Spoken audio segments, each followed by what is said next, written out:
പാറുവേ പാറുവേ പാറു എന്താ മുട്ടായി പോയി ചേട്ടാ നമ്മുടെ ഡിജിറ്റൽ സേവാ കേന്ദ്രം വരെ ഒന്ന് പോയതാടി. എന്ത് പറയുന്നു നിന്റെ ഉഷ ചേച്ചി? പാറുമംഗള് ഫുഡ് കഴിച്ചാടാ?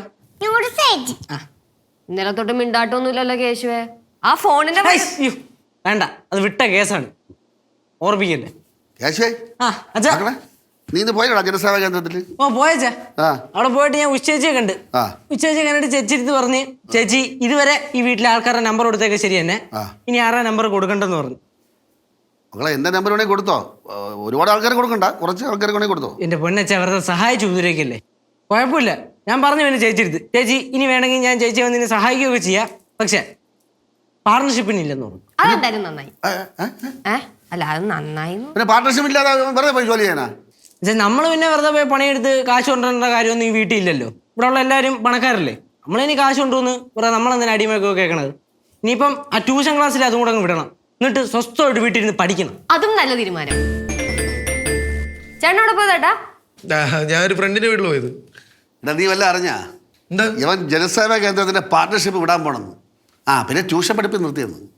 ഓ, രണ്ട് നിർത്തിയാ? അതെന്തായാലും നന്നായി. കാരണം പ്രായത്തിനും അവസ്ഥയ്ക്ക് അനുസരിച്ചുള്ള പരിപാടികൾക്ക് ഇനി പോയാൽ മതി. ഇല്ലെങ്കിൽ ഇവന്റെ വരുമാനം കൊണ്ടല്ലല്ലോ ഇവിടുത്തെ കഞ്ഞി കുടിച്ച് നമ്മ പോണത്. ആവശ്യമൊന്നുമില്ല. അതെ, ഞാൻ എന്ത് ചെയ്യണമെന്ന് ഞാൻ തീരുമാനിച്ചോളാം. എടാ, സ്വാതന്ത്ര്യം എന്ന് പറഞ്ഞ് വെറുതെ തലേക്കറി കളിക്കല്ലേ. ഇന്നലെ കിട്ടിയ ഉണ്ടല്ലോ. തല്ലാനല്ലേ ഇവിടെ അറിയത്തുള്ളൂ, തലോടെ അറിഞ്ഞൂടല്ലേ. അടങ്ങടാ ചേട്ടാ, ഇത് ഫോൺ മേടിച്ചു കൊടുക്കാത്തതിന്റെ ദേഷ്യമാണ്. ആണോ? എന്നാ ദേഷ്യം എത്ര തള്ളി പിടിച്ചോണ്ട് പോകുന്ന ഞാൻ നോക്കട്ടെ. അച്ഛാ, എല്ലാം വിട്ടിട്ട് നിൽക്കുന്നവനാണ് ഈ ഞാൻ. ഇത് മനഃപൂർവ്വം എന്നെ നെഞ്ചത്ത് കയറാൻ നോക്കണേ രണ്ടെണ്ണം കൂടെ. എന്താടാ നിർത്തടാ, ഞാൻ ചുമ്മാ വിട്ടുന്നപ്പോ അല്ലേടാ കൊള്ളാല്ലേ. എന്നെ ഒരു കാര്യം ഞാൻ പറയാം, പഴയ ദേഷ്യം പിടിച്ചില്ലേട്ടാ. തല എടുത്ത് സ്വന്തം കാര്യം നിൽക്കാൻ പ്രാപ്തിയാവുമെന്ന് വിചാരിച്ച് ഞാൻ പൊട്ട കളിക്കുമ്പോ ഞാൻ ഇങ്ങനെ ബഹുഗുണാക്കണടാ.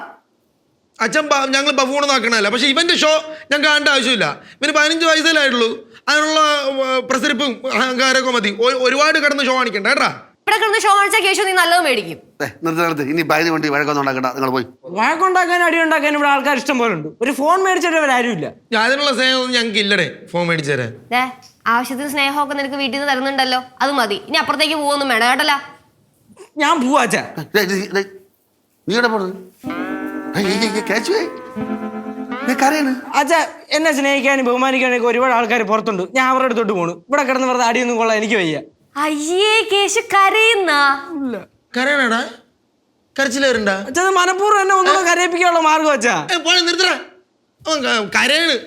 എനിക്ക് വ്യവസ്ഥ തന്നെയല്ലേ മൊത്തത്തിൽ. പിന്നെ അല്ലാണ്ട് എന്താന്ന് നോടി പിടിയടാ. എന്തോന്നു ഉറക്ക്.